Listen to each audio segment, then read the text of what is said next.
திருச்சிற்றம்பலம்.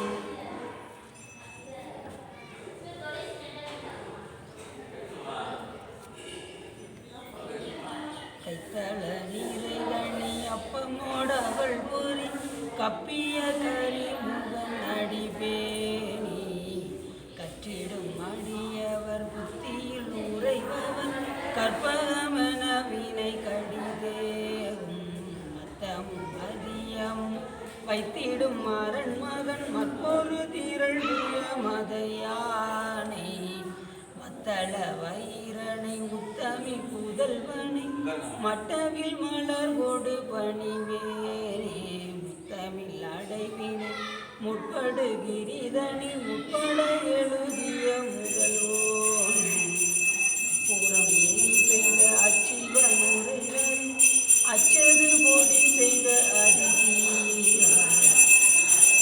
அதிகோடு சுப்பிரமணிபடும் அப்புண மதனிடை இவமாகி அப்புற மகளுடன் அச்சிறு முருகன் அக்கணமண மருள் பெருமாளே.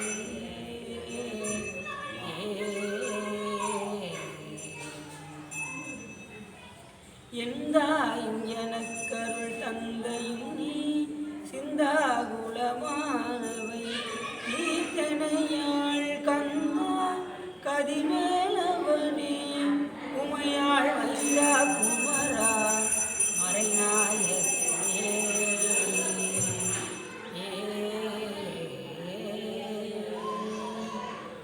புலியர்கோன் பொழித்த புகழியர்கோன்கள் போற்றி ஆழிசை கல்விதப்பில் அணிந்தவிரான் அணிமூற்றி வாழி திருநாவலூர் வண்டொண்டர் பதம் போற்றி ஊழிமணி திருவாதபுரத்தாள் போற்றி.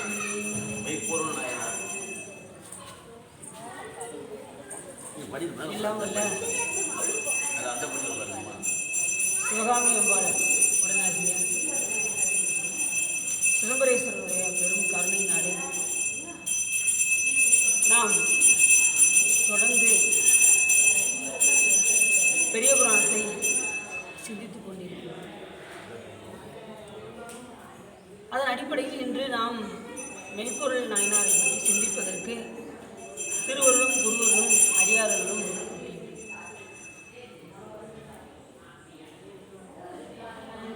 நாம் பிறப்பதற்கு முன் எப்படி இருந்தோம்? முழு இருளில் ஒன்றும் இல்லாத முழு இருளில் இறைவன் நம்மேல் கருணை வைத்து நமக்கு இந்த உடம்பை தந்திருக்கும். இதை மாணிக்கவாசகப் பெருமான் மிக அருமையாக கூறுவார். உருத்தெரியா காலத்தே என் உள் புகுந்து என் உளம் மண்ணி கருத்திருத்தி ஊன்புக்கு கருணையினால் ஆண்டு கொண்ட திருத்துருத்தி மேயானை தித்திக்கும் சிவபதத்தை அருத்தியினால் நாயடியேன் அணிகொள் தில்லை கண்டேனே என்று மிக அருமையாக கூறுவார் மாணிக்கவாசகர்.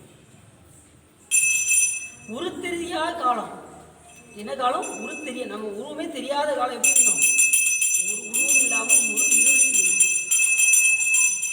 இறைவன் நம்மேல் கருணை செலுத்தி பிறப்புக்கும் எல்லா உயிர்க்கும் சிறப்பு சீதலில் வேற்றுமையான் என்கின்ற அடிப்படையில் எல்லா உயிர்களுக்கும் பாரபட்சமின்றி ஒரே நுண்ணுடலை இறைவன் கொடுத்தார். அப்படி பொறுத்ததும் இந்த உயிர்களுக்கு என்ன ஆயிடுச்சு? விருப்பு வெறுப்பு வராது. இது பிடிக்கும், இது பிடிக்காது, இது வேணும், இது வேண்டாம் அப்படிங்கிற விருப்பு வெறுப்பு. அதற்கு தகுந்தவாறு சிவபெருமான் என்ன செய்தார்? ஒவ்வொரு பிறவிலையும் ஒவ்வொரு வகையான உணவு. இப்படி ஒவ்வொரு பிறவிலையும் இந்த உடம்பு மாறிக்கொண்டே வரும், அச்சு மாறிக்கொண்டே வரும். செய்த விலைக்கு தகுந்தவாறு சீர்தொழில் வேற்றுமையான் என்று ஒரு வரிய போடுறதுனால சாமி என்ன பண்றாரு? ஒவ்வொரு பிறவிலையும் அந்த உருவம் மாறிக்கொண்டே வரும். என்னைக்கு இந்த உயிர்களுக்கு பக்குவம் வருதோ அப்பொழுது சிவபெருமான் தன் திருவடியை தந்து அருள். சரி, இந்த பிறவிக்கு வந்தாச்சு. பிறவிக்கு வந்து நம்ம என்ன செய்யணும் அப்படின்னா, என்ன செய்யணும்? அடியார் திருக்கூட்டத்தில் இருக்கணும். இருந்தால் சிறப்பு. அந்த அடியார் கூட்டத்திலேயே நாமளாக போய் சேர்ந்துட முடியுமானாலும் முடியாது. சிவபெருமான் தான் நமக்கு அதுக்கு கருணை செய்யும். நீதி யாவையும் நினைக்கிறேன் நினைப்பவரோடும் கூட ஏதமே பிறந்து இறந்து உழவேன் தன்னை என் அடியான் என்று பாதி மாதோடும் கூடிய பரம்பரன் நிரந்தரமாய் நின்ற ஆதி ஆண்டுதன் அடியில் கூட்டிய அதிசயம் கண்டாவே என்று மாணிக்கவாசகர் பெருமான் அருமையாக. மற்றொரு பாடலுக்கு ஒருவர், சாமி நான் எப்படி இருக்கேன்னா, இந்த குருட்டு மாடு இருக்கு பார்த்தீங்களா,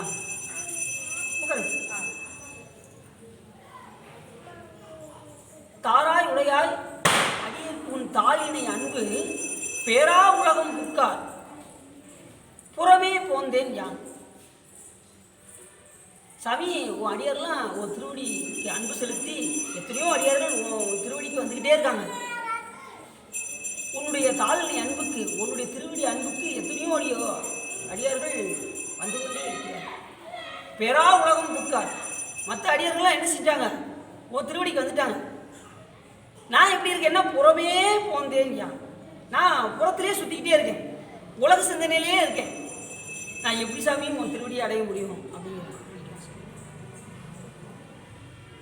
புறமே போந்தேன்யா. ஊரார் விளைக்க குருட்டா விளைத்தாங்கு உன் தாளினை அன்பு ஆறா அடியேன் மயல் கொண்டு அழுகேனே அப்படின்பாரு.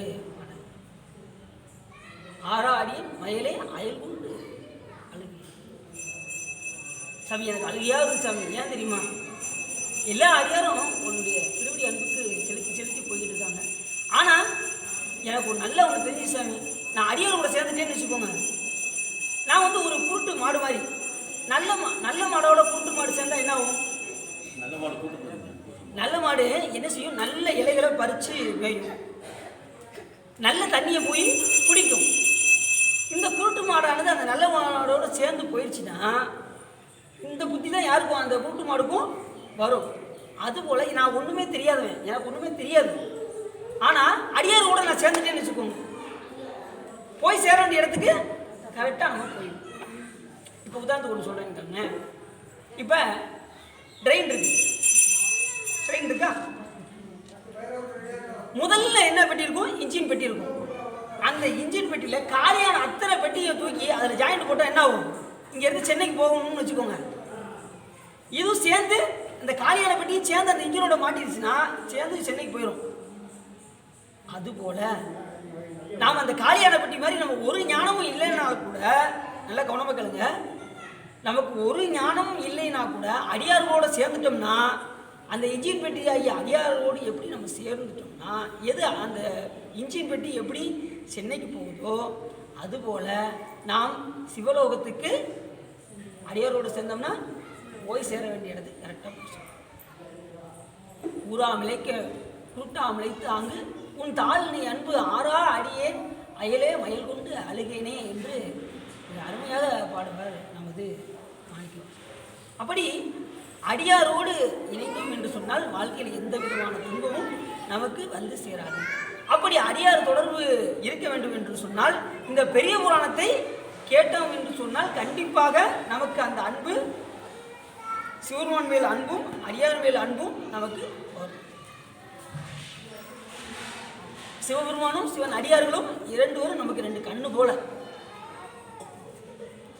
அப்படி நாம் என்ன செய்ய வேண்டும்?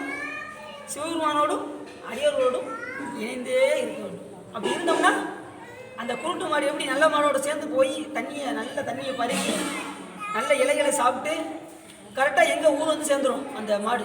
அதுபோல் நாமளும் நல்ல அடியார்களோடு சேர்ந்து பழகினோம் என்று சொன்னால் நாம் போய் சேர வேண்டிய இடத்துக்கு கரெக்டாக போய் சேர்ந்தோம். அதுக்கு இந்த பெரிய புராணம் நமக்கு என்ன செய்யும்? உதவி செய்யும். சுட்டுச்சுன்னா கொஞ்சம் தள்ளி கூட இல்லை. அப்படி அடியார்கள் தொடர்பு நமக்கு இருந்து கொண்டே இருக்க வேண்டும்.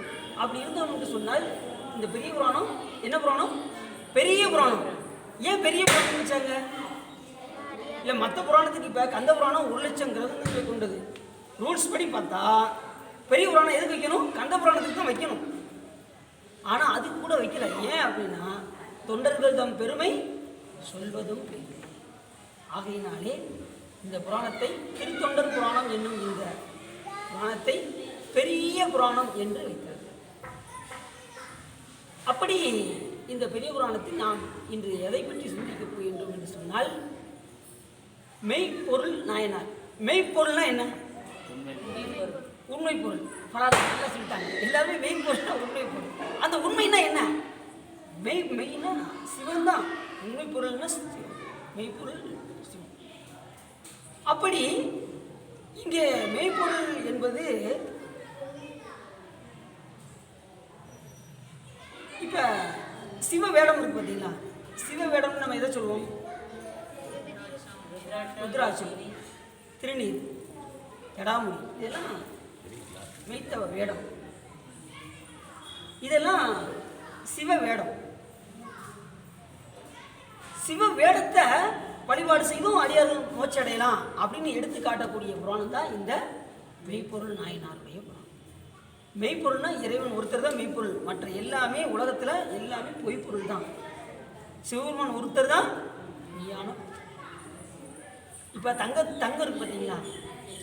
தங்கத்தில் கூட 100 டச்சுன்னு போட மாட்டாங்க. நீ பார்த்துருக்கீங்க இல்லையா? 99.9 100 போட மாட்டாங்க. ஏன் அப்படின்னா அந்த 100 டச்சு யாருன்னா சிவபெருமான் ஒருத்தர் தான். இந்த உலகத்தில் எல்லா பொருளுமே குறையுடைய பொருள். சிவபெருமான் ஒருவர் தான் நிறையுடைய பொருள். குறைவில்லா நிறைவே போதில்லா அமுதே என்று மாணிக்கவாசகர் பெருமான் சர்டிஃபிகேட்டே கொடுத்தார். அப்படிப்பட்டது சிவ வேடம் ரொம்ப முக்கியமானது. சிவபெருமான் ஒருவரே முழுமுதற் பொருள். அவரை தவிர வேற யாரும் கடவுள் கிடையாது. கடவுள் என்கின்ற சொல் சிவபெருமான் ஒருவரையே சாரும். மற்ற எல்லா தெய்வங்களுமே யாரை வழிபாடு செஞ்சிருக்காங்க? சிவபெருமானைத்தான் வழிபாடு செய்திருக்கிறார். யாதொரு தெய்வம் கொண்டி அத்தெய்வமாகிய ஆங்கே மாது ஒரு பாகனார் தாம் வருவர். மற்ற தெய்வங்கள் யாவும் பிறக்கும் இறக்கும் வேதனைப்படும் மேல்வினையும் செய்யும். இவை இல்லாதான் அறிந்து அருள் செய்வான். அப்படிப்பட்ட சிவபெருமான் தான் முழுமுதற் பொருள். அவர் அணிந்திருக்கக்கூடிய சின்னம் சிவ சின்னம்தான் மெய்ப்பொருள் என்று உணர்ந்த நாயனார் தான் இந்த மெய்ப்பொருள். 12ஆம் சூத்திரம், அதாவது சாத்திர நூல்களில் சிவஞான போதம் என்கின்ற ஒரு நூல் இருக்கு. அந்த நூலில் 12 சூத்திரம் இருக்கு. அந்த 12 சூத்திரத்தில் 12ஆவது சூத்திரம் சொல்லக்கூடிய கருத்து என்னன்னா, பக்தரது வேடத்தையும், அதாவது சிவபெருமானுடைய வேடத்தையும் ஆலயத்தையும் சிவனவே கண்டு வழிபாடு செய்க என்று உணர்த்துவது தான் 12ஆம் சூத்திரம். இப்போ 11ஆம் சூத்திரத்திலே எல்லாம் முடிஞ்சு போச்சு. காணும் கண்ணுக்கு காட்டும் உணவு போல காண உள்ளத்தை கண்டு காட்டலின் அயரா அன்பின் அரண்களில் செல்லுமே. அதுலேயே முடிஞ்சு போச்சு. திருவடி பிரியாச்சுன்னா முடிஞ்சு போச்சுல. 11 சூத்திரத்திலே முடிஞ்சு போச்சு. ஆனால் அந்த இடத்துல 12ஆம் சூத்திரத்தில் சொல்லக்கூடிய காரணம் என்னன்னா, எந்த நேரமும் சிவசிந்தனையிலே இருப்பவர்கள் கூட ஆலயத்தையும் சிவபெருமானுடைய வேடத்தையும் அரணென சிவம் என கண்டு வழிபாடு செய்ய வேண்டும். ஏன் அப்படின்னா, எந்த நேரம் சிவசிந்தனையில் இருக்கும் கூட ஏன் ஆலயத்துக்கு வந்து வழிபாடு செய்யணுங்கிறாங்கன்னா, நம்மளோட ஆணவ வலிமை அப்பொழுதுதான் குன்றும். சிவ வேடத்தை பார்த்து தரிசனம் செய்தால்தான் நமக்கு ஆணவ வலிமை குன்றும். இல்லைன்னா குன்றுவதற்கு வாய்ப்பே இல்லை. அந்த அளவுக்கு நம்மகிட்ட இருக்கு ஆணவ வலிமை. மாலர நெய்யும் செம்மலர் நோந்தால் சேரல் விட்டான் அம்மலம் கலியி அன்பரோடு மறி. என்ன சொன்னாரு? அன்பரோடு தொடர்ந்து. மாலர நேயமும் மலிந்தவர் வேடமும் ஆலயமும் தானும் அரண் என தோணுமே. அப்ப எப்படி சொல்றாரு? வேடத்தையும் ஆலயத்தையும் அரண். அப்படி சிவ வேடம் ரொம்ப முக்கியமானது. அந்த சிவ வேடத்தை எந்த நேரம் அதே மெய்ப்பொருள் என்று உணர்ந்த நாயனார் இந்த மெய்ப்பொருள் நாயனார். அதில் சொல்றாரு பாருங்க, முதல் எடுத்ததுமே முதல் பாட்டிலே அவர் எந்த நாடுனா சேதி நாடாம். சேதி நாடு. இந்த நாடு எங்கே இருக்குன்னா, தொண்டை நாடுக்கும் சோழ நாடுக்கும் நடுவில் இருக்கக்கூடிய நாடு சேதி. சிறப்பு. தென்னாட்டு நீடு திருக்கோவலூரில் மன்னி. முதல் வரியே திருக்கோவலூர் என்கின்ற ஊர். எந்த ஊர்? திருக்கோவலூர். போயிருக்கீங்களா? போனதில்லை. நீங்க விருப்பப்பட்டீங்கன்னா சிவபெருமான் உங்களை கூட்டு போயிருவோம். நீங்க விருப்பப்படணும் வளர்க்கும். அங்க என்னன்னா அதிக அட்ட விருப்பத்தலங்களில் ஒரு தலம் திருக்கோவலூர் என்கின்ற அந்த திருத்தலத்துல யாருக்கா அந்தகாசுரனை வதம் செய்த இடம் தான். அந்த அட்ட விருப்பத்தலங்கள்ல அந்தகாசுரனை சம்ஹாரம் செய்த இடம் தான் திருக்கோவலூர். அந்தகாசுரன் என்ன செஞ்சான்? சிவபூஜை நல்லா பண்ணான். ஆனா தேவர்களுக்கு என்ன செஞ்சான்? துன்பம் இழைத்தான். பிறகு தீங்கு வைக்கலாமா? சிவபூஜை செய்யறவங்க பிறகு தீங்கு வைக்கலாமா? தப்புதானே? குற்றம்தானே? சாமி என்ன பண்ணாரு? அவன் செய்த தீவினைக்கு சூழாயுதம் இருக்கு பார்த்தீங்கன்னா, அந்த சூழாயுதம் அப்படி குத்தி அப்படி நிப்பாட்டிட்டாரு சாமி. குற்றம் தானே? ஆனா அடுத்த நிமிடமே அவன் தண்டனை அறிவித்த அடுத்த நிமிடமே என்ன செஞ்சாரு சாமி? அவன் செய்த சிவபூஜையை குறித்து அவன் மோட்சத்தை தந்தறினார். அதான் கருணைமா கற்பனை கடந்து போது கருணையே உருவமாய். அவர் கருணை தான் உருவம். வேற நம்ம தெரியாம தப்பு செஞ்சுக்கிட்டே இருக்கோம். சாமி மறுபடியும் நம்ம வாய்ப்பு கொடுத்துட்டே இருப்பாரு. இப்ப திருத்திடுவானா, பிற திருத்திடுவானா, சாமி வாய்ப்பு கொடுத்துட்டே தான் இருப்பாரு. கடைசி வரைக்கும் திருந்தாலும் என்ன செய்வார் சாமி? தண்டனை கொடுத்து தான் அவங்க வழியே கிடையாது. அப்படிதான் அந்தகாசுரனை என்ன செஞ்சாரு சாமி. அதுக்கப்புறம் அவன் செய்த சிவபூஜைக்கு மீத்து அவனுக்கு மோட்சத்தையே அளித்தார். அப்படி நடந்த இடம் திருக்கோவலூர். அந்த தலத்துல தான் அந்த நாயனார் அவதரித்தார். மன்னி மாதொரு வாகர் அன்பில் வலி வரு மலாடர் கோமான். மாதொரு வாகர் யாரு? சிவபெருமான் ஒருவர்தான் அம்மையும் அப்பனாக திகழ்வோம். மற்ற எந்த கடவுளுக்கும் இல்லாத ஒரு தனிச்சிறப்பு சிவபெருமான் ஒருவருக்கு தான் அம்மையப்பன் என்கின்ற திருக்கோணம். வேற எந்த தெய்வத்துக்கும் கிடையாது. மாதுரு வாகர் அன்பின் வலி வலி வலி வலி அன்புனா, இப்ப தாய் வீட்லையும் சிவ வழிபாடு, தந்தை வீட்லையும் சிவ வழிபாடு, ரெண்டு மரபையும் சிவ வழிபாடு இருந்தா இப்ப இந்த நாய்மார் எப்படி இருப்பாரு? அந்த அடிப்படையில் தானே இருப்பாரு, சிவ வழிபாட்டு தானே இருப்பாரு. அப்படி ரெண்டு மரபையும் அவங்க சிவ வழிபாடு செய்வதனால இவரு அந்த சைவ குலத்தில் பிறக்கிறார். மலாடர் கோமான் என்று சொல்லும்போது மலையமான் என்கின்ற மலைநாடுடைய நகரம் வந்து மலைமான் என்று சொல்றார். அப்படி மலைமான் வம்சத்தில் மன்னர் கோமானாக விளங்கினார் இந்த மெய்ப்பொருள். வேத நன்னெறியின் வாய்மை விளங்கிட மேன்மை கொண்டு காதலால் ஈசருக்கு அன்பர் கருத்தறிந்து ஏவல் செய்வார். யாரு சிவபெருமானுக்கு அன்பரா இருக்காங்களோ அவங்களுடைய கருத்து அறிந்து இவர் அவர்களுக்கு ஏவல் செய்வார். அவங்களுக்கு வேண்டுமென செய்வார். எப்படி சொன்னாரு? காதலால் ஈசனுக்கு அன்பர். எப்பயுமே சாமிகள் எப்படி இருக்கணும்? வெறித்தனமான அன்பு இருக்கணும். சிவபெருமான் மேல காதல் வெறித்தனமா. தொழுது தூமலர் தூவி துதிக்கின்றாரையும் அழுது காமற்று அழற்றுகின்றாரையும் அப்படின்னு ஒரு வார்த்தை கொடுவார் அப்பர் சாமி. அழுது காமம், பெண்கள் மேல எப்படி காமம் வருதோ அது போல சிவபெருமான் மேல காமம் வரணும். இந்த ஐயா எங்க பெருமா அப்படின்னு விரித்தனமான அனுபவம். அதான் காமம். ஏற்கனவே அவங்க சொல்ல நினைக்கிறேன். தத்தையும் மனையால் தங்கமே வைத்த தயாவை 100,000 கூறிட்டு எப்படி பல சொற்களை கட்டுறீங்க. பெண்கள் மேல வைக்கிற அன்பை 100,000 கூறிட்டு அந்த அன்புல ஒரு கூற எடுத்து சாமியை அனுபவித்தாலே சிவபெருமான் அள்ளியே வளர்க்க முடியும். எதை கொடுப்பாராம்? அமர்லோகத்தையே கொடுக்குறாராம் சிவபெருமான். ஒரு துளி அன்புக்கு. அப்ப நீங்க அத்தனை அன்பை நீங்க அவருக்கே செலுத்திட்டீங்கன்னா உங்களை எப்படி வச்சிருப்பாரு நீங்களே பார்த்துக்கணும். உங்களோட அன்பு கூட அவருக்கு நீங்க செலுத்திட்டீங்கன்னா உங்களை எப்படி வச்சிருப்பாரு? உங்களை சிறிது கூட உங்களை வருத்தமே அடைய விட மாட்டார் சாமி. ஆனா உங்களுடைய அன்பு வந்து அந்த அளவுக்கு இருக்கும். இத்தனை பேர் தவறு செஞ்சிருப்பாங்க.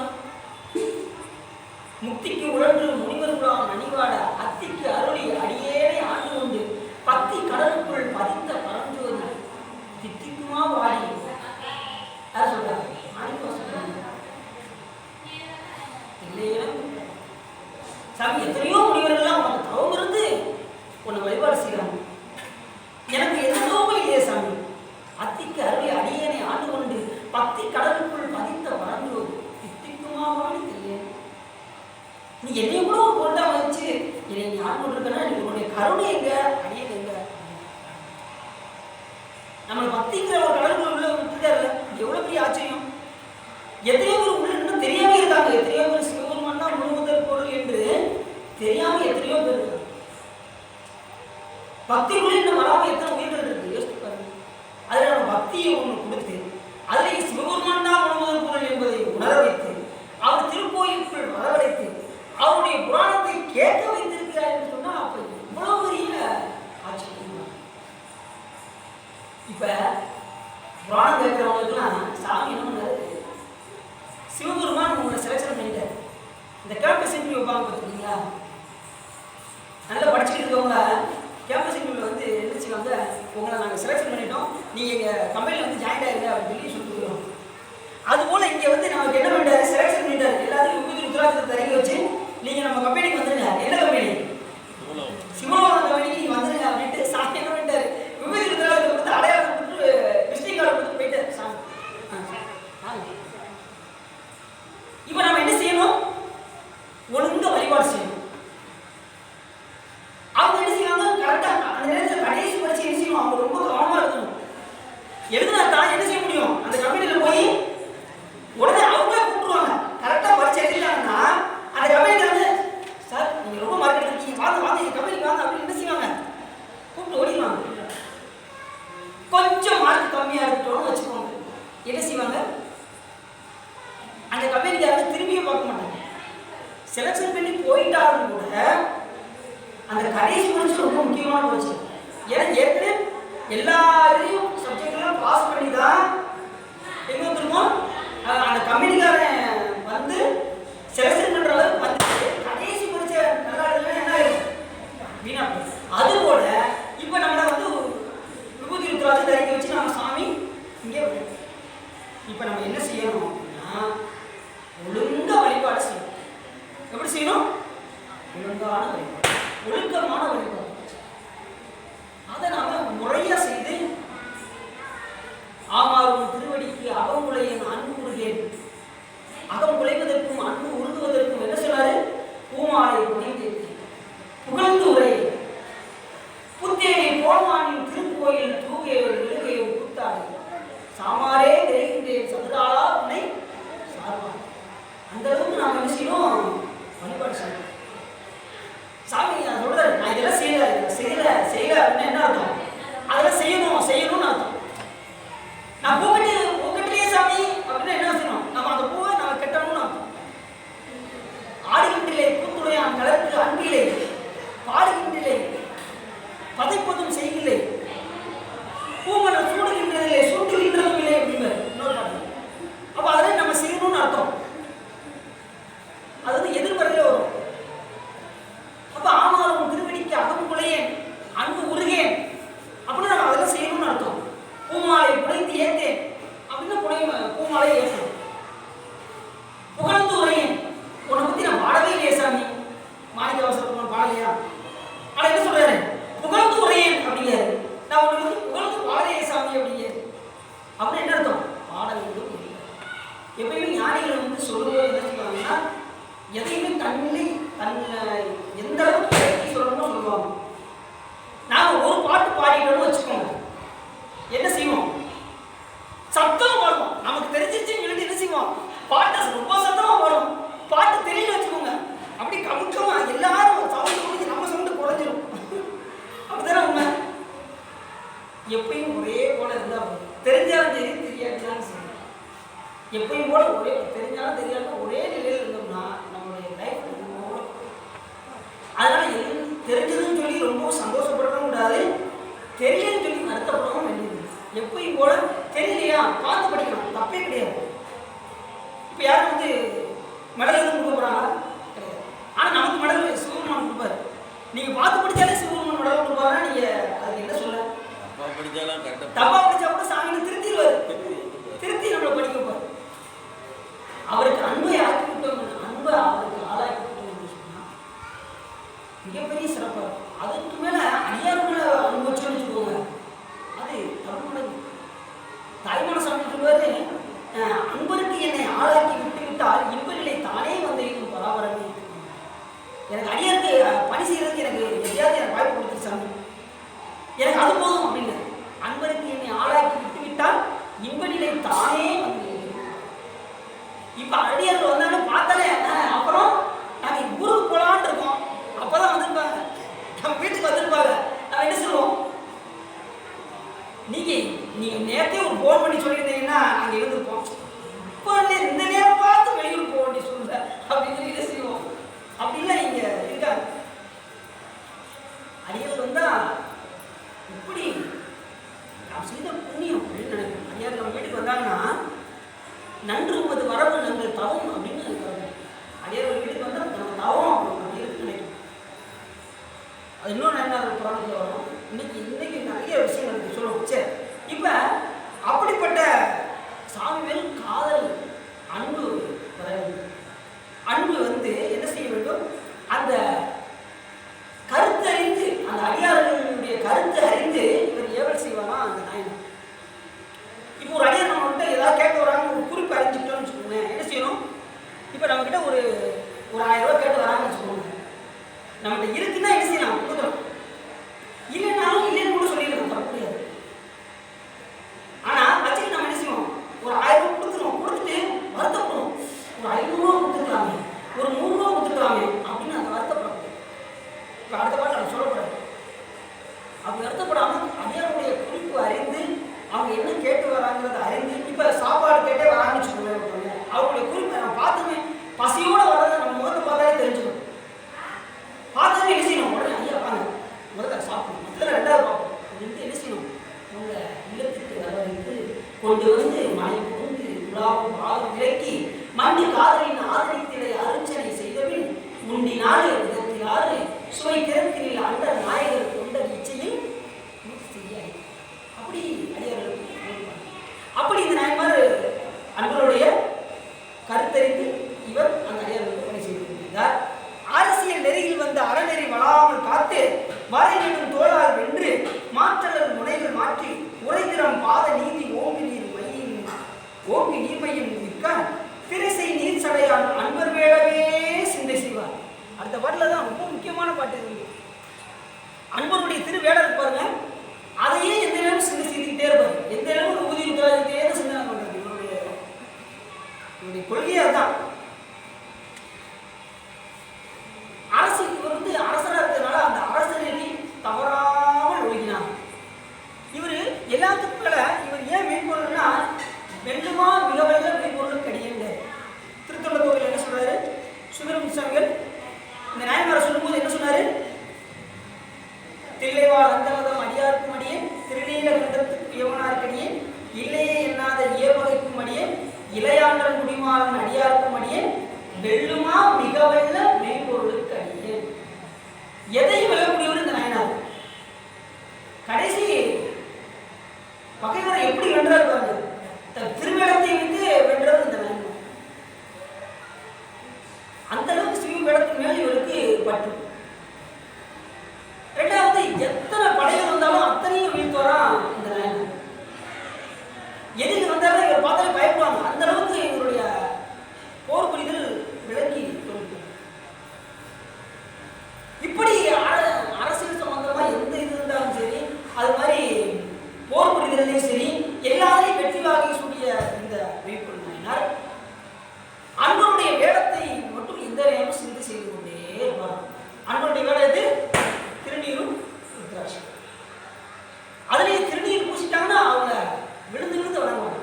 அப்படிப்பட்ட அடுத்த பாடம் சொல்றாரு, மங்கையை பாகமாக உடையவர் மண்ணும் கோயில். எந்த கோயில், மங்கையை பாகமாக உடையவர் யாரு, சிவபெருமான். மண்ணும் கோயில் சிவாலயங்கள் எங்கெங்க இருக்கோ அங்கெல்லாம் இவர் என்ன பண்ணுவாரோ, எங்கனும் பூசை நீடி ஏலிசை பாடல் ஆடல் அந்த கோயிலெல்லாம் பூசை கரெக்டாக நடக்கிற மாதிரி செய்வாங்க.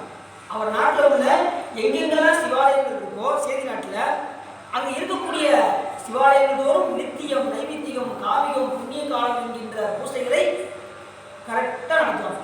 அன்னைக்கு எப்படி சொன்னேன், நித்தியம் என்றால் அன்றாடம் நடக்கக்கூடிய பூஜை, நைமித்தியம் என்றால் விழா காலங்களில் வருடத்தில் நடக்கக்கூடிய விழா காலங்களில் நடக்கக்கூடிய பூஜை, காவியம் என்பது உலக நன்மையை வேண்டி செய்யக்கூடிய பூஜை, புண்ணிய காலம் என்பது அமாவாசை, பௌர்ணமி, பிரதோஷம், இந்த புண்ணிய காலத்தில் வரக்கூடிய இதெல்லாம் அந்தந்த சிவாலயங்களில் சரியாக நடக்குமாறு செய்தார். இந்த அப்படி விழா காலங்கள் நடக்கும்போது ஏழிசை பாடல் ஆடலாம் நடத்துவாங்க இந்த நாயனார். இப்போ விழான்னா எந்த ஆடல் பாடல் போடுவாங்க? சினிமா பாட்டு போட்டுக்கிட்டு இருப்பாங்க. சிவாயனம் இல்லை வந்துடும்.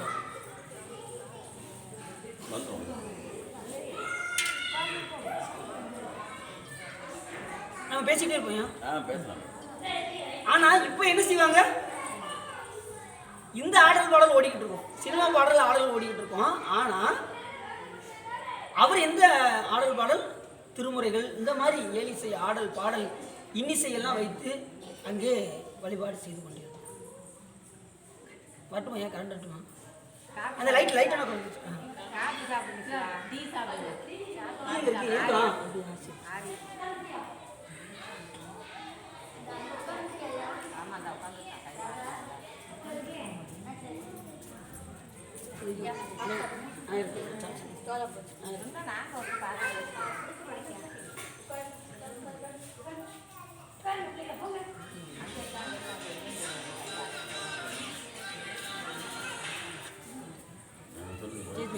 அந்த இதில் மேல உள்ள அந்த இந்த இது ஃபுல்லாக கட்டுவீங்க. அந்த மேல உள்ள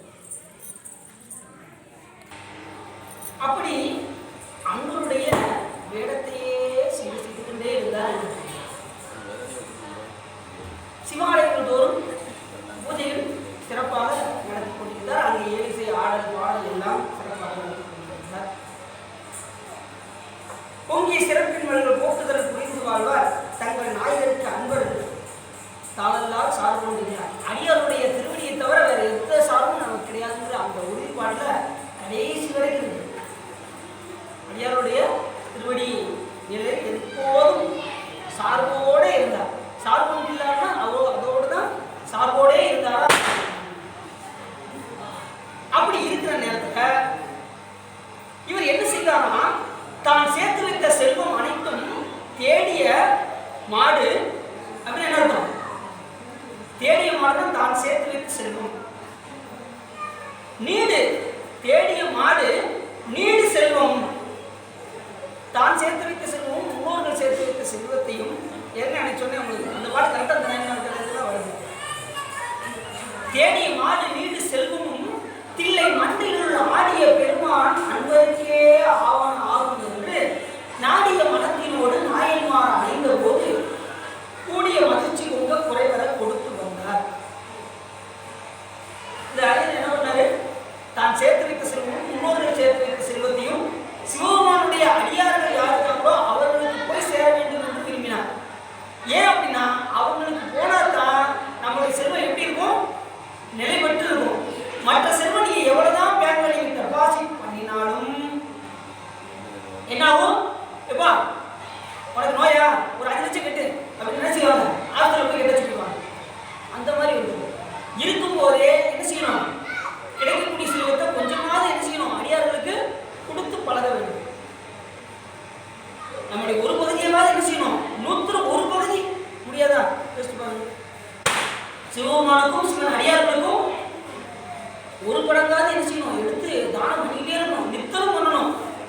என்னைக்காவது ஒரு நாள் பண்றது கிடையாது. தினசரி ஏதாவது ஒன்று சாமிக்கும் அடியார்களுக்கும் ஏதாவது செய்து கொண்டே இருந்தோம்னா நம்ம வாழ்க்கையில எந்த துன்பமும் வராது. இதெல்லாம் செய்யாதனால தான் நமக்கு என்ன வருது? துன்பம் வந்து கொண்டே இருக்கு. நல்லதா இருக்கும், திடீர்னு மன கவலை வரும். எதையாவது ஒன்று நினைச்சு மன கவலைப்பட்டுட்டே இருக்கும். சந்தோஷமா தான் இருப்பாங்க, கோடி கோடிய சொத்து இருக்கதான் செய்யும். ஆனா மனக்கவலைகள் போகவே போகும். அந்த மனக்கவலை யார் போக முடியும்னா சிவபெருமான் ஒருவர் தான் போக முடியும்.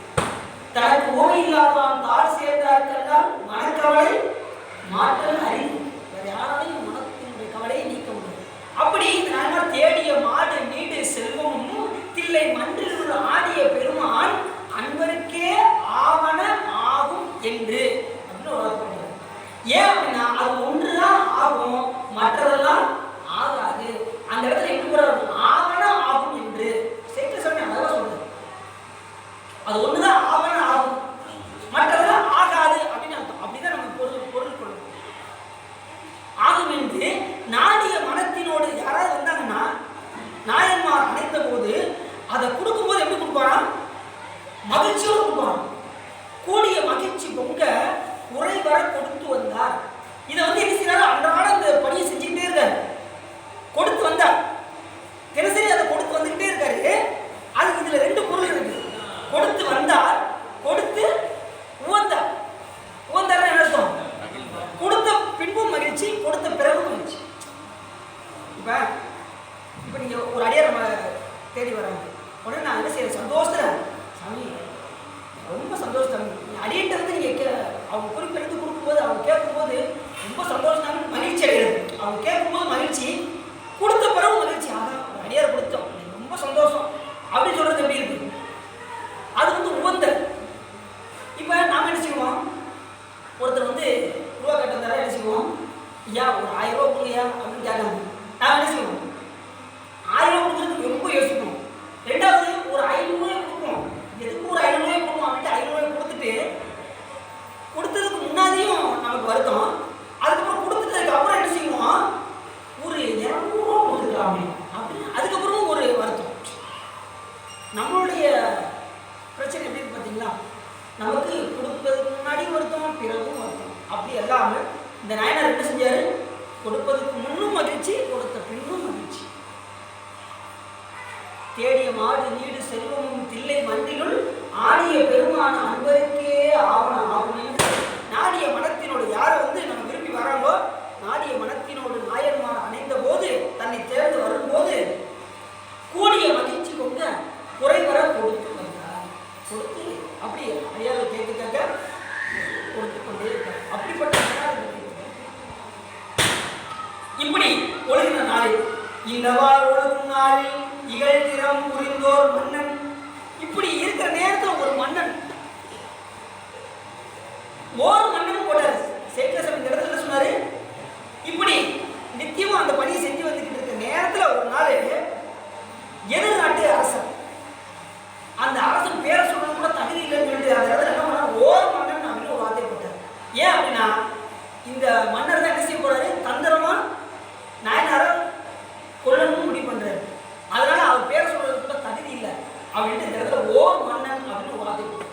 ஒரு மன்னன் இருக்கான், அந்த மன்னன் எப்படிப்பட்டவன்னா, அந்நபர் தம்மை வெல்லும் ஆசையால் அமர் மேற்கொண்டு, அதாவது அவருக்கு எப்படி எத்தனை தடவை போய் அந்த நாயனார் கூட சண்டை போட்டு என்ன செய்யறாரு, தோத்துக்கிட்டே இருக்காரு.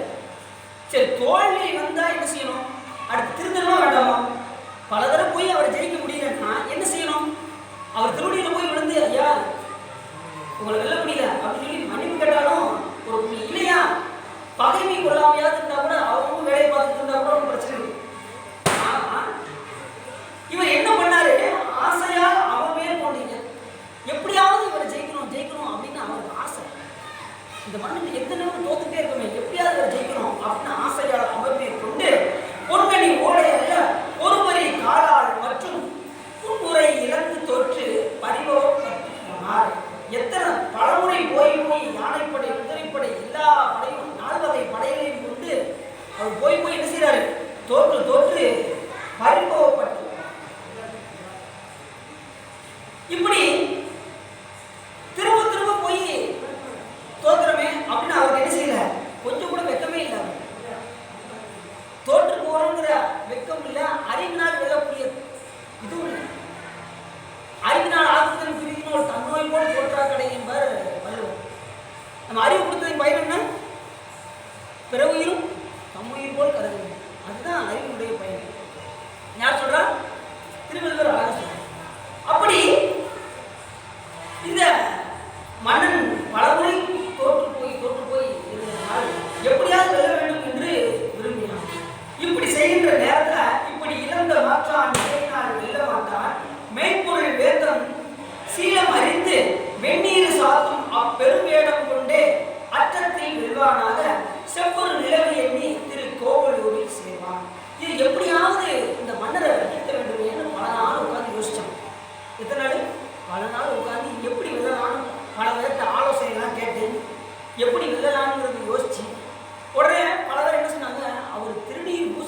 அவர் விட்டுருவாருங்க. அவர் எப்படிப்பட்டவர்? திருநீர் மட்டும் பூசியாச்சுன்னா அவரை நீங்க வென்றலாம் அப்படின்னு அளவுக்கு ஐடியா சொல்றாங்க. திருநீர் எப்படிப்பட்ட சாதனம்? திருநீருக்கு மேல ஒரு செல்வம் உண்டா? உலகத்தில் மிகப்பெரிய செல்வம் எது அப்படின்னா திருநீர் தான். விபூதி என்றால் செல்வம், விபூதினா மேலான செல்வம், அதற்கு மேல ஒரு செல்வம் இல்லை. விபூதி வடமொழி என்ன சொல்லுவாங்க? பஸ்பம் என்றும் பசிதம் என்றும் பச்சை என்றும் சாரம் என்றும் பல வகையாக கூறுவார்கள் திருநீர். இந்த திருநீரை சிவபெருமான் பூசக்கூடிய திருநீர் இருக்கு பார்த்தீங்களா, அது அநாதி விபூதி ஆதி விபூதி என்று பெயர். சிவபெருமான் பூசக்கூடிய திருநீருக்கு அநாதி விபூதி ஆதி விபூதி என்று. நாம பூசக்கூடிய விபூதி என்னது? பசுஞ்சான. நாம பசுஞ்சான விபூதி பூசுறோம்ல, அதுக்கு ஒரு முறை இருக்கு. எந்த காலத்துல அந்த பசுஞ்சானத்தை எடுக்கணும்னு ஒரு கணக்கு இருக்கு. புண்ணிய காலத்துல தான் போய் அந்த பசுஞ்சானத்தை எடுத்து நம்ம திருநீர் தயாரிக்கணும். புண்ணிய காலம் எந்த காலம்? அமாவாசை, பௌர்ணமி, பிரதோஷம், இந்த முக்கியமான புண்ணிய காலத்தில் பசுஞ்சானம் போட்டு பாருங்க, அதை எடுத்துட்டு வந்து தான் திருநீர் தயாரிக்கணும். அந்த திருநீர் தயாரிக்கணும் என்ன மந்திரம் சொல்லணும் அப்படின்னா அபிவிருத்தி செய்யணும். அந்த மந்திரம் சொல்லி தான் அந்த திருநீரை தயாரிக்கணும். அது பஞ்சபிரம மந்திரத்தை சொல்லி அந்த திருநீரை தயாரிக்கணும். அதை எடுத்து தான் நம்ம என்ன செய்யணும்? திருநீராக பூசணும். மடாலயங்கள்ல மற்ற இடங்கள்ல இந்த திருநீர் தயாரிப்பாங்க, அதை வாங்கி நீங்க பூசணும். அந்த பஞ்சபிரம மந்திரம் என்ன அப்படின்னா ஓம் ஈசானமூர்த்தியே நம, ஓம் தத்புருஷ வக்ராய நம, ஓம் அகோர இருதாய நம, ஓம் வாமதேவ முக்கியாய நம, ஓம் சத்யோஜாத மூர்த்தியே. இதுதான் பஞ்சபிரம மந்திரம். இந்த மந்திரத்தை சொல்லி தான் என்ன செய்யறாங்க? திருநீரை தயாரிக்கணும்.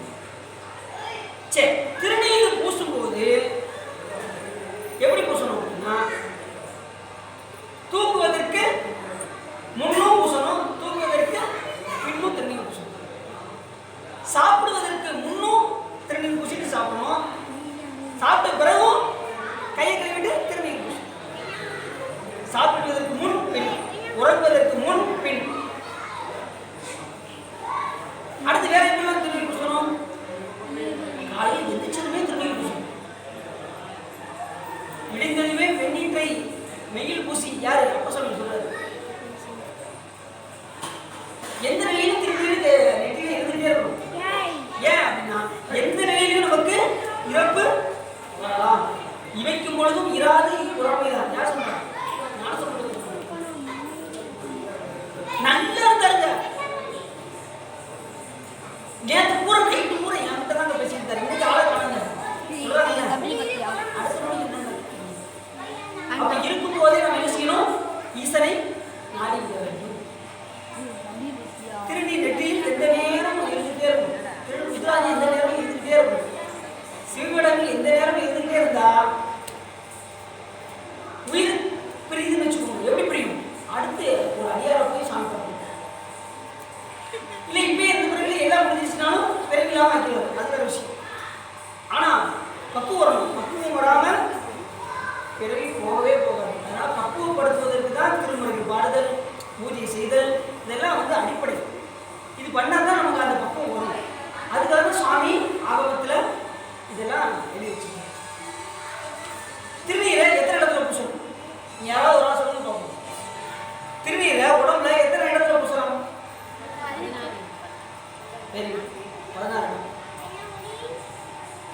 16 இடத்துல பூசணும். இப்ப அடுத்த பாட்டுல அந்த இது விளக்கி சொல்றேன். இந்த திருநீரை பூசும்போது ஒருத்தர் காசில இருந்து இங்கே கொண்டு வராருன்னு வச்சுக்கோங்க. ஒருத்தர் ஐயா நான் காசில இருந்து திருநீர் கொண்டு வந்திருக்கேன் அப்புறம் வந்து கொண்டு கொடுத்தா நீ என்ன செய்யணும்? அவங்க திருவடியில் நீங்க என்ன செய்யணும்? விழுந்து கூடணும். விழுந்து கூடணும்னா அந்த திருநீரை நீங்க வாங்க வேண்டும்.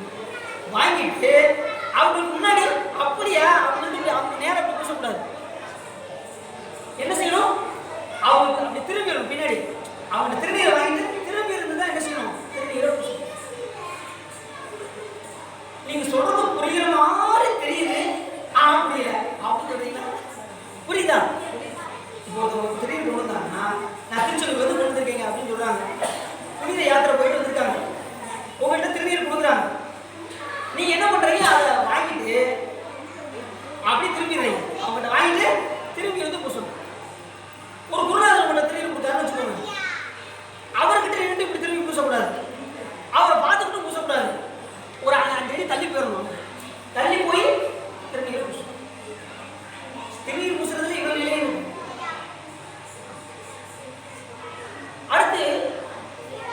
எந்த நிலையிலும் திருநீர் பூசிக்கொண்டே இருக்க வேண்டும். திருநீருக்கு மேல ஒரு செல்வம் எதுவுமே கிடையாது. ஞானசம்பந்த பெருமான் ஒரு பதியமே பண்ணார். மந்திரமாவது நீர், வானவர் மேலது நீர், சுந்தரமாவது நீர், துதிக்கப்படுவது நீர், தந்திரமாவது நீர், சமயத்தில் உள்ளது நீர், செந்துவர் வாய் மணிப்பங்கள் பதிகம் உள்ள பாருங்க. திருநீர் என்னெல்லாம் செய்யும் அதை முழுக்க சொல்லியிருக்கார். பூச இனியது நீர், புண்ணியமாவது நீர், புண்ணியமே திருநீர் தான். பேச இனியது நீர், பெருந்தவத்தோர்களுக்கெல்லாம் ஆசை கெடுப்பது நீர். திருநீர் பூசிக்கிட்டே இருந்தீங்கன்னா உங்களுக்கு ஆசையே வராது. உலகாசை உடல் வெறுப்பும், உள்ளத்து இலகு மல வெறுப்பும் எல்லாமே மனமே ஆசையராய் பாசம் விடாய் ஆன சிவபூசை பண்ணாய் திருமுறைகள் ஓதாய் ஐந்தெழுத்து நேசமுடன் ஐந்தெழுத்தை நீ நினையாய் மனமே உனக்கு என்ன வாயில புண்ணியாசம் சொன்ன மாதிரி நமக்கு அந்த நிலை வரும். திருநீர் பூச பூச அந்த நிலை வரும். எல்லாமே ஆசைகள் இருக்கும். இறைவன் அன்பு பெருகிக்கொண்டே வரும். அப்படி இந்த அந்த பெரும் வேடத்தை பல பேர்த்த கேட்கலாம். திருநீர் பூசினா அந்த நாயனார் எதுவுமே செய்ய மாட்டாரா அப்படின்னு 4 பேர்ட்ட கேட்குறான். அந்த யாரு அந்த மன்னன். அந்த மன்னன் பேர் சொல்லல, இல்லை அடுத்த பாட்டில் சொல்லுவார் பாருங்க. எதுக்காக சொல்லுவாங்க அதுக்கப்புறம் தான் தெரியும். அப்படி அடுத்த பாட்டில் சொல்றாரு, போதை சூழ் மெய்யெல்லாம் நீர் பூசி. இப்ப என்ன பண்ணா, இப்ப விஷயத்தை கூட கேட்டான். சுத்தி திருநீர் பூசினா அந்த நாயனார் விட்டுருவாரு அப்படிங்கிற விஷயத்தை கேட்டது. உடம்புலாம் திருநீர் பூசி, எந்த இடத்துல திருநீர் பூசணும்னே தெரியாம மெய்யெல்லாம் நீர் பூசி உடம்புலாம் திருநீர் பூசியாச்சு. அதாவது தக்க இடம் தகாத இடம்னு இருக்கு. எந்த இடத்துல திருநீர் பூசணுங்கிற முறை இருக்கு. இப்ப நான் ஏற்கனவே சொன்னேன், அடுத்த பாட்டு சொல்ல போறேன் சொன்னேன், 16 இடங்கள்ல திருநீர் பூசணும்னு சொன்னீங்கல்ல, இதுதான். இப்ப 16 இப்ப உண்மையிலேயே ஒருத்தர் சைவரா இருந்தாருன்னா எத்தனை இடத்துல திருநீர் பூசுவாரு? 16 இடங்களில் திருநீர் பூசுவாரு. இப்ப இவர் ஏமாத்த போறாரு. இப்ப திருவேடம் போட்டு அந்த நாயனார் விளையாடணும்னு முடிவு பண்ணிட்டாரு. ஆனா இவர் எப்படி போயிருக்கணும்? 16 இடங்களில் திருநீர் பூசி போயிருக்கணும். அதிலே அவர் கண்டுபிடிச்சிட்டாரு. அந்த நாயனார் அதிலே கண்டுபிடிச்சிருவாரு. வந்தது பகைவன் தான்ங்கிறத கண்டுபிடிச்சிருவாரு. ஆனா வேலை என்ன வேணும்? அதனால அவர் ஒண்ணுமே செய்யும். திருநீர் பூசிக்கிறதுனால வந்திருக்கிறது சிவமே வந்திருக்கு. அப்ப என்ன மெய்யெல்லாம் நீர் பூசி வேடிகன் முடித்து கட்டி. வேடிகை என்னது? குடுமி. குடுமி வச்சிருந்தாரா அந்த மன்னன். வேடிகன் முடித்து கட்டி. அடுத்து என்ன சொல்றாரு? கையினில் படைக்கரங்க புத்தக கவரி ஏந்தி. புத்தகத்துக்குள்ள கத்தி வச்சிருந்தார். புத்தக கவரி ஏந்தி மைபொதி விளக்கே என்ன மனத்தினுள் கருப்பு வைத்து. அடுத்து பொய்த்தவ வேடம் கொண்டு புகுந்தனன் முத்தநாதன். இப்ப என்ன செய்ய போறாரு? பொய்த்தவ வேடம் போட்டார். உண்மையிலே இது என்ன வேடம்? மெய்த்தவ வேடம். திருநீர் என்ன வேடம்? மெய்த்தவ வேடம். இப்ப என்ன செஞ்சாரு? இவர் அந்த மெய்த்தவத்தை இவர் என்ன செய்யாரு? பொய்யாக பூசிக்கொண்டு உடம்பெல்லாம் திருநீர் பூசிக்கொண்டு மெய்யெல்லாம் நீர் பூசி கேடிகள் முடித்து கட்டி கையில் படைக்கிறந்த புத்தக கவரி ஏந்தி மைமதி விளக்கை என்ன மனதினுள் கருப்பு வைத்து அப்படின்னு வாக்க போறாரு. இப்ப விளக்கு இருக்கு. விளக்கு இருக்கா? இருக்கு. அதுல சுடர் எப்படி எரியும்? 3 வகை சுடர் எரியும். நல்லா கவனமா நீங்க பாத்தீங்கன்னா 3 வகை சுடர் எரியும். முதல்ல நடுவுல செஞ்சுடர் எரியும், அதுக்கு மேல வெண் சுடர் எரியும், அடுத்து நீல சுடர் எரியும். பாத்துட்டீங்களா நெருப்புல? ஆனா அந்த திரியில என்ன இருக்கும்? திரியினுடைய நுனியில கருப்பு இருக்கும். மேல பிரகாசமாக இருந்தாலும் உள்ள எங்க என்ன இருக்கும்? அந்த திரியில கருப்பு என்கின்ற ஒன்று. அதுபோல இந்த மன்னர் என்ன பண்ணா, வெளியில வேடம் மெய்யெல்லாம் நீர் பூசி வெளியில வேடம் பிரகாசமா இருக்காரு. ஆனா உள்ள என்ன இருக்கு? கருப்பு. என்ன மஞ்சள் எண்ணம் உள்ள இருக்கு. எப்படி சொல்றாரு பாருங்க. மைபொதி விளக்கே என்ன மனதினுள் கருப்பு வைத்து. இந்த இடத்துல உதாரணம் ரொம்ப சூப்பரா சொல்லியிருக்காரு. கரெக்டான உதாரணம்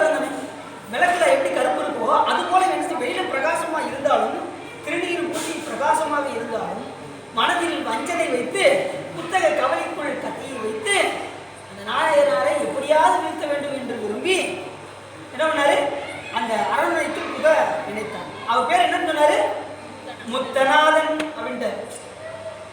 இப்பதான் அவர் அந்த மன்னன் ஓர் மன்னன் சொன்னார் முதல்ல. இப்ப அவர் பேர் முத்தநாதையா, முத்தநாதன் அப்படின்ட்டு. ஏன் அப்படின்னா முத்தன்னா என்ன பேரு,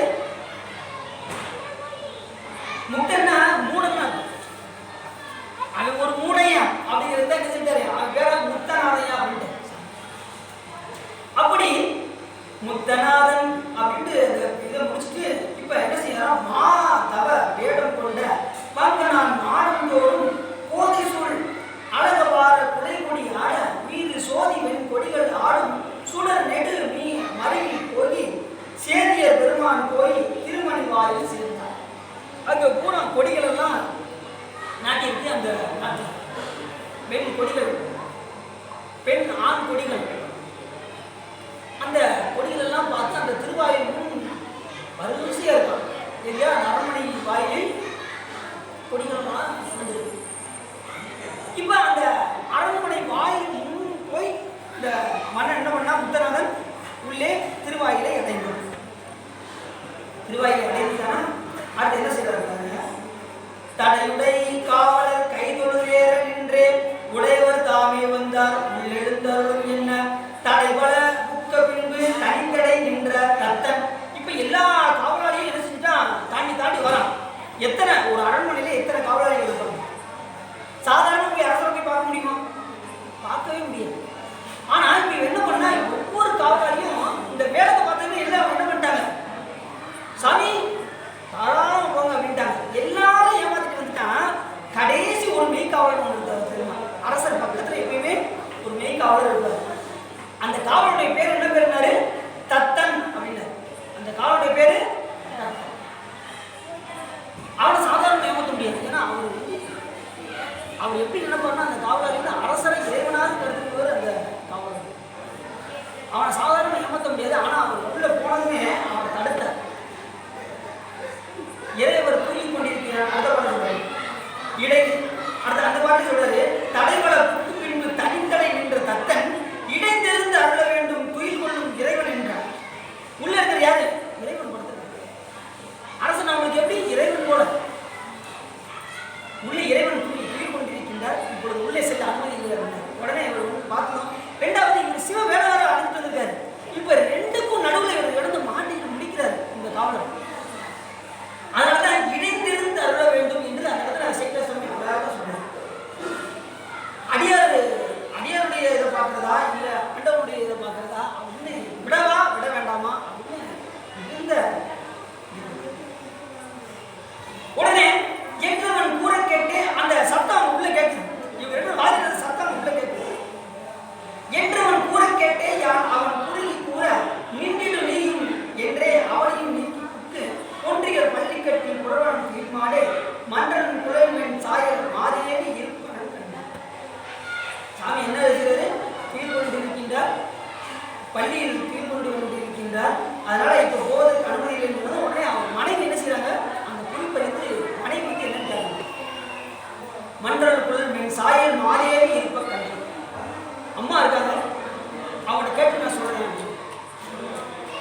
கண்டு சென்று அடையும் போது கதுமனை இழிந்து தேவி மண்டலர் மாலை யானை எழுப்பிட உணர்ந்து மன்னன் அண்ட நாயகனா தொண்டராம் என குடித்த செல்லை கொண்டெழுந்ததிர சென்று கொள்கையில் வணங்கினது. இப்ப அந்த அம்மையார் என்ன பண்ணாங்க, அந்த குறிப்பறிந்து பார்த்துட்டு அவங்க என்ன செஞ்சாங்க, போயிட்டதும் உடனே என்ன செஞ்சாங்க, இவர் சாமி பார்த்தார், மெய்கொள்ள பார்த்தார். உடனே எதிர்ச்சு இந்த விஷயத்தை கேட்டதும் உடனே எதிர்த்து பார்த்தா இவர் சிவகடத்தை போட்டது நிற்காரு. உடனே பார்த்த மாத்திரத்திலே ஒரு அடியாவே என்ன செய்யணும், சிவகடத்தை பார்த்ததுமே இப்படி கைது விடுவோம். அதுதான் உண்மையான சிவனடி. இப்ப இவர் பார்த்தாலும் இல்லையோ, எதுக்கு பார்த்ததுமே செங்கை கும்பி அண்ட நாயகனார் தொண்டராம் அப்படின்னாரு. அண்ட நாயகத்துக்கு தொண்டராக இருக்கக்கூடிய திருநீர் பூசணுமே அவர் என்ன செஞ்சாரு, சிவபெருமானாக பாவிக்க ஆரம்பிச்சிட்டார். இதுதான் உண்மையான பக்தி. சிவபேடத்தை பார்த்ததுமே சிவன் என கருதுற பக்தி இருப்பாங்க. எவரேனும் விராடத்திட்ட இப்ப பகவனா இருந்தாலும் கூட என்ன பூசினா திருநீர் பூசினான்.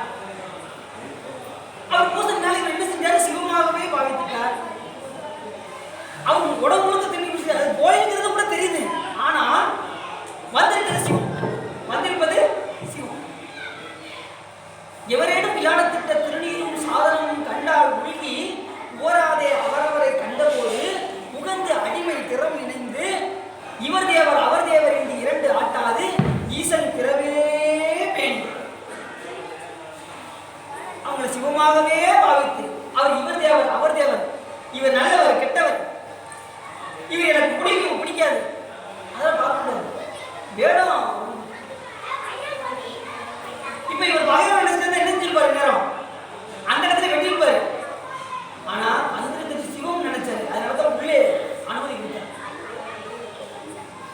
இப்ப வணங்கி இப்ப அவர் உள்ள வந்தார். மங்களம் பெருக மட்டன் வாழை வந்து அணிந்தது என்ன, எனக்கு பெருவாள் வந்தது சாமி, நீ வந்தது பெருவாள், இதுக்கு மேல எனக்கு என்ன வேணும் அப்படின்னாரு. இங்கு எழுந்தருள பெற்ற எங்களோ, இங்க எழுந்தருள பெற்றது என்னுடைய பாக்கியம், நீங்க இங்க எழுந்தருள பெற்றது என்று கூட அவர் சொன்னதுமே அவர் என்ன சொல்ல ஆரம்பிச்சாரு, உங்கள் நாயகனார், உங்கள் நாயகனார். இவர் என்ன சொல்லியிருக்கணும் அந்த இடத்துல, நம்ம நாயனார் சொல்லியிருக்கணும், நம்ம சிவபெருமான் சொல்லியிருக்கணும். இவர் என்ன பண்ணிட்டாரு, இவர் வீட்டை வந்திருக்காருன்னு முடிவு பண்ணி தெரிஞ்சிச்சு. இப்ப அந்த அதுல ஒரு குறிப்பு தெரியுது, இவர் வந்து பகைமையானதான் தெரியுது. உங்கள் நாயகனார் இருக்கார்ல உங்க சிவபெருமான் அப்படி சொல்றாரு, உங்கள் நாயகனார் முன்னம் உரைத்த ஆகம நூல் மண்மேல் எங்கும் இல்லாதது என்று கொண்டு வந்தேன் என்று இயம்பது. இந்த சிவபெருமான் இருக்கார்ல அவர் ஆகமத்துல யாருக்குமே தெரியாத ஒரு விஷயத்தை நான் கொண்டு வந்திருக்கேன், இந்த புத்தகத்தில் வச்சுக்கேன் அப்படின்னு நாயகன் இதுலயும் கண்டுபிடிச்சிட்டாரு. அப்பயும் விடல, திருநீர் ஜெயிக்கணும், இந்த மெய்ப்பொருள் நாயனார் தோத்தரலாம் எப்படின்னாரு, மெய்ப்பொருள் தோத்தரலாம் ஆனா திருநீர் ஜெயிக்க வேண்டும் என்று திரும்பினார். அதுதான் இந்த நாயனாருடைய வரலாறு மிகப்பெரிய ப்ளஸ் பாயிண்ட்.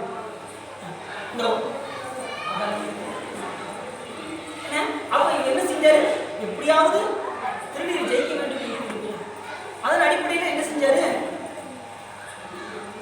அந்த நாயனாரை இவரை பார்த்து அந்த பகைவரை பார்த்து என்ன செஞ்சாரு, எங்கும் இல்லாதவர்கள் கொண்டு வந்து இயற்கை என்றார்கள். உடனே பேரதனுக்கு இருமேல் என்று உண்டோ இராதவர்கள் செய்த இந்த மாறில்லாத இந்த ஆகமத்தை வாசித்து அருள் செய்ய வேண்டும் என்ன நறு நிற்கும் போது மாது தவிரவே நானும் நீயும் வேண்டத்து இருக்க வேண்டும் என்றவன் விளங்க வேண்டும். இந்த இடத்துல நாம ரெண்டு பேரும் மட்டும்தான் இதை பத்தி ஆலோசிக்கணும், மற்ற யாரும் பக்கத்துல இருக்கக்கூடாது அப்படின்னு. ஏன் அப்படின்னா இவரை வந்த வேலை என்ன, இவரை வீழ்த்த வேண்டும் என்பதனால நாம ரெண்டு பேரும் தனித்து இருக்கணும் அப்படின்ட்டு. வேற யாரும் பக்கத்துல ஒரு மனைவியோ காவலரோ யாரும் இருக்கக்கூடாது அப்படின்னு. இப்பயும் புரிஞ்சு வச்சு அவனுக்கு நாயனார் தெரியுது, இவர் பகையில தான் தெரிஞ்சிச்சு, ஆனாலும் திருநீர் ஜெயிக்கணும் அப்படிங்கிற உரைப்பு. உடனே திருமகள் என்ற தேவியா தம்மை நோக்கி பரிவுடன் விரைய அந்த புறத்திலே போக ஏறி தவத்திலே ஏடத்தானே தவிஷ்கின் மேல் நிறுத்தி தாமும் இருநிலத்தி இருந்து போச்சு இனி அருள் செய்யும் என்றார். அவங்க மனைவி எல்லாத்தையும் போச்சுட்டார். போச்சுட்டு சாமி அடியேற்கு அருள் செய்ய வேண்டும் அப்படின்னு கேட்டார். கைத்தளத்திலிருந்து வஞ்ச கவலிகை மணிமேல் வைத்து புத்தகம் அமைப்பான் ஒன்று புரிந்தவர் வணங்கும் போது பத்திரம் வாங்கி தாம் முன் நினைத்த அப்பரிசே செய்ய மெய்த்த வேடமே மெய்ப்பொருள் இழக்க என்றார். இப்பயும் யார் ஜெயிச்சா, மெய்ப்பொருள் தான் ஜெயிக்க போறாரு. எப்படி அப்படின்னா அவர் என்ன செஞ்சாரு, அவர் விழுந்து வணங்கினார். அவர் தனியா ரெண்டு பேரும் போனாங்க. உடனே அவர் திருவடியில் விழுந்து வணங்கினார். வணங்கினதும் புத்தகத்தில் என்ன செஞ்சாரு, புத்தக கவலையை வைத்திருந்தார். அதை எடுத்து தான் நினைந்த பரிசே செய்தார், முதுகுல குத்தினார். ஆனா குத்துறான்ற இந்த இடத்துல என்ன சொன்னாரு சேக்கிர சுவாமிகள், தான் வஞ்சனையோட என்ன காரியத்துக்காக வந்தாரோ அந்த காரியத்தை செய்து முடித்தார். எப்பயுமே சேக்கிர சொல்லும்போது குத்தினார், வெட்டினார், ரத்தம் வந்தது, தொழுக்குழு என்று ரத்தம் வந்தது அப்படின்னு சொல்ல மாட்டார். ஞானிகள் சொல்லுவாங்க, தான் நினைந்த பரிசே எந்த காரியத்துக்காக வந்தாரோ அந்த காரியத்தை செய்து முடித்தார் அப்படின்னு சொல்றாரு. தான் நினைந்த பரிசே செய்தார். அப்படி செய்யலும் கூட அந்த மன்னன் தோத்துட்டான் அப்படின்ட்டு. சேக்கிர சாமி நீ வஞ்சனையோட வந்தோட நீ கூட இப்பயும் நீதான தோத்துட்ட அப்படின்ட்டு. ஏன் அப்படின்னா இவர் திருநீர் ஜெயிக்கணும்னு நினைச்சாரு பார்த்தீங்களா, அதனால மேய்த்தவ வேடமே மெய்ப்பொருள் என தொழுது வென்றார் அப்படின்ட்டு. அப்பயும் நாயனார் வந்துட்டாரு, அப்பயும் நாயனாரே ஜெயிச்சாரு. எப்படி பாடல் பாருங்க, இல்லை ஒவ்வொரு பாட்டுக்கும் கோடி மறைத்தவன் புகுந்த போதே மனம் வைத்த கட்டன் இறைப்பொழுது இங்கு கூடி வாழினால் எதிரில் வச்சான். உடனே வாள் எடுத்து என்ன செய்யணும் அந்த காவலாளி தத்தன் உடனே அந்த மண்ணை போய் விட்டு துணினான். உடனே என்ன சொல்லியிருப்பாரு அந்த இடத்துல, நிறைந்த செங்குருதி சோற அந்த ரத்தம் ஓடி இருக்கு. அவர் குத்துறையில ரத்தம் என்ன செய்து குருதி ஓடிக்கொண்டிருக்கின்றது. அந்த நேரத்துல கையால் தடுத்த நயனார் உடனே போய் அவர் வாழை வீழ்த்து வந்துடுவாங்க. அப்படி தடுத்து வீழ்த்து வந்த வாழ்நாள் தடுத்து தத்தா நபர் தடுத்து நம்மவர் அப்படின்னா நம்ம என்ன அர்த்தம், நம்ம உறவு அப்படின்னா. ஏன் அப்படின்னா இப்ப என்ன செஞ்சிருக்காரு, திருநீர் பூசி வந்தது நாளைக்கு இப்ப நம்ம தவறு. தேவர் சுந்தரம் சாமிகளுக்கு சொல்றாரு, சுந்தரம் சாமியில விளையாட போவார், எல்லா தேவரும் அரசிப்பாங்க, யாரு யாரு யாரு எல்லாம் போய் சாமி போய் கேட்கணும், சாமி யார் சாமி இப்படி ஜோதி பிளவா போயிட்டு இருக்காங்க, யார் சாமி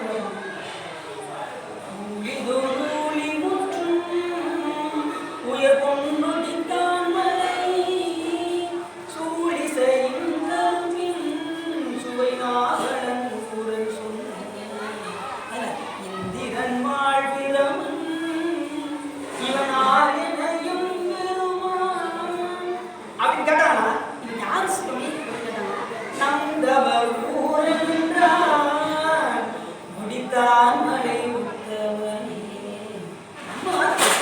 நம்ம உறவு அப்படின்னா சுந்தரம் சாமி. அதே போல இப்ப என்ன சொன்னாரு நாயனாரு, நம்மால என்ன செஞ்சாரு, தத்தா நபர் என தடுத்து நின்றார். வேதனை எய்தி வீழ்ந்த வேந்தரால் விளக்கப்பட்டார். அதனால் தத்தன் தானும் தலையினால் வணங்கி தாங்கி யார் யான் செய்யேன் என்று எம்பிரான் அடியார் போக மீதிரை விளக்காமல் கொண்டு போய் விடுகிறேன். உடனே என்ன செய்யறேன், நீ எதுவும் பண்ணிடாத, இவரை கொண்டு போய் விட்டு வெளியில போய் கொண்டு விட்டு வந்துரு அப்படின்றாரு சாமி. உடனே அடுத்தது அத்திரம் அறிந்தார் எல்லாம் அரசரை தீர்வு செய்த வைத்தவன் தன்னை வெல்வோம் என்று உடை சூழ்ந்த போது தத்தனும் அங்கே தான் தடுத்ததுடன் கொண்டு போவான். இவன் தன் போக பெற்ற இறைவன் ஆணை என்று அவர் என்ன செஞ்சார், ஒரு காணகம் போய் விட்டுட்டு எங்க போய் விட்டாரு, யாரும் இல்லாத ஒரு காணகத்துல போய் விட்டுட்டு இவர் திரும்பி பார்க்க வந்தார். ஏன்னா இவர் யாரோட ஆணை, அரசனுடைய ஆணை, யாருடைய ஆணை, இறைவன் ஆணை என்று உணர்ந்தார். யாரு, இந்த மேய்க்காவை தத்தன்.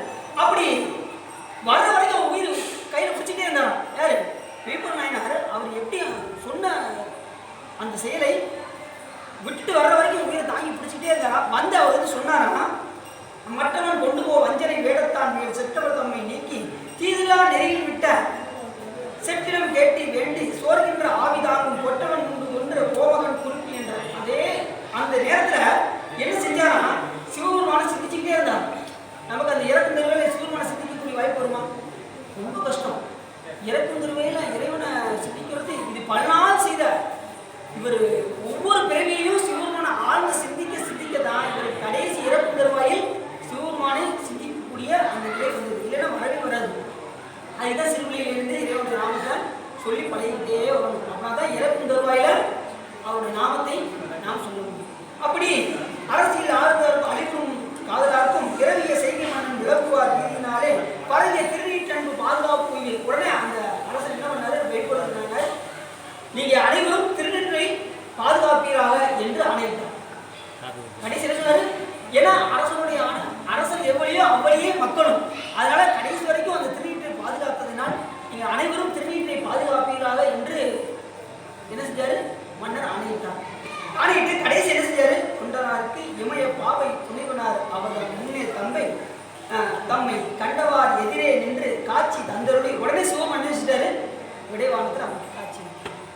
இப்படி யாராவது ஒருத்தர் பொண்ணவரை நம்ம என்ன சொல்லுவாங்க, இந்த உலகத்துல ஒரு கண்ணத்தை காமிச்சா மறு கண்ணத்தை காட்டினாரு. இவர் என்ன பண்ணாரு, உயிரை கையில் பிடிச்சிட்டு வந்தது பகைவரும் தெரிஞ்சும் கூட திருநீர் ஜெயிக்க வேண்டும் என்று விரும்பினார். அதுதான் உண்மையான, அதனால்தான் 63 நாயன்மார்கள் ஒரு நாயனாராக ஆயினார்.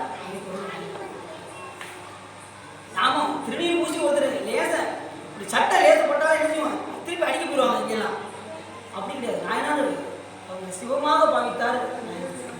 அப்படி உடனே சிவம் அணிஞ்சார் விடை வாகனத்தில் அவருக்கு காட்சி இருந்த அருளி அந்த வானவர் கேட்ட அருட்களை நீங்கள் சேர கொண்டவா இழந்தில்லாமல் கும்பிடும் கொள்கை இருந்தார்.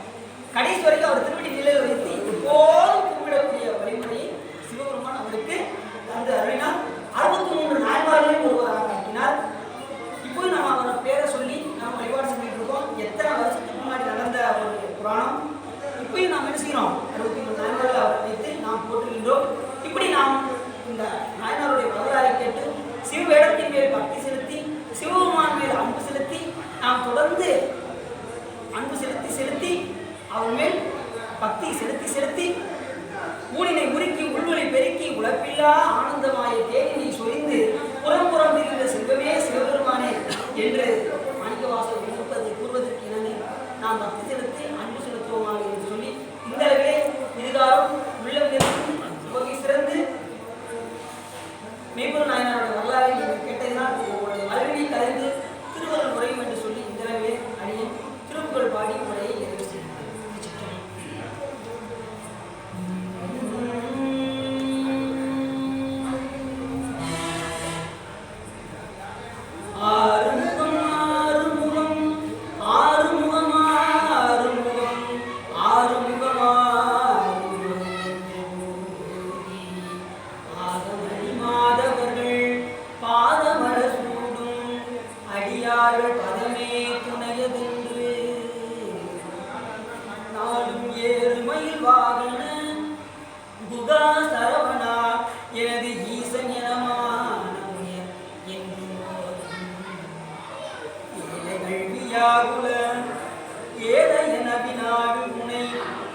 ஏவர் புகழ்வார் மறை என் சொல்லாமோ நீர்படு மாலை பொரு மேனியவ வேளனி நீலமயிலா தந்த வேலே நீச கடமோடனது தீவினை எல்லாம் அடிய நீடு தனிவேடும் மடங்கள் வேளா சீரி பெருமாளும் ஆவி உண்மானை முக தேவதுமை வாசிகை அண்டரும் சேரு மலகார் வழனி வாழ்க்கும் மரணி பிரம தேவர் வரதா முருகா தம்பிரானே ஆறுமுகம் ஆறுமுகம் ஆறுமுகம் ஆறுமுகம் ஆறுமுகம்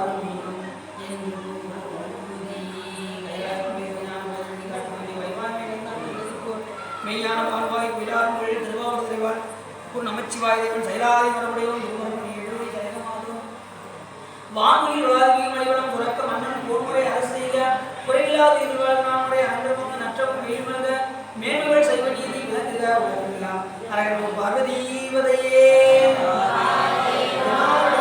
போற்றி அரகனும் பார்வதீவதையே சிற்றம்பலம்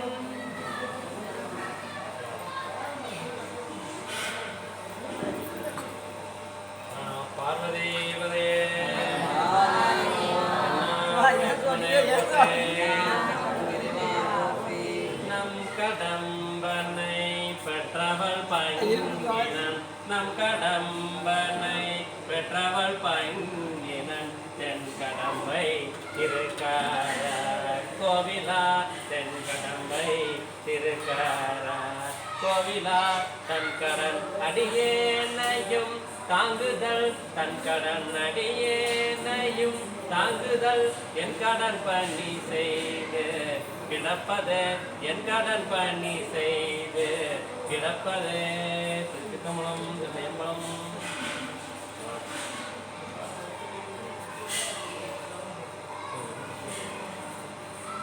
நம்மளே எதுக்கு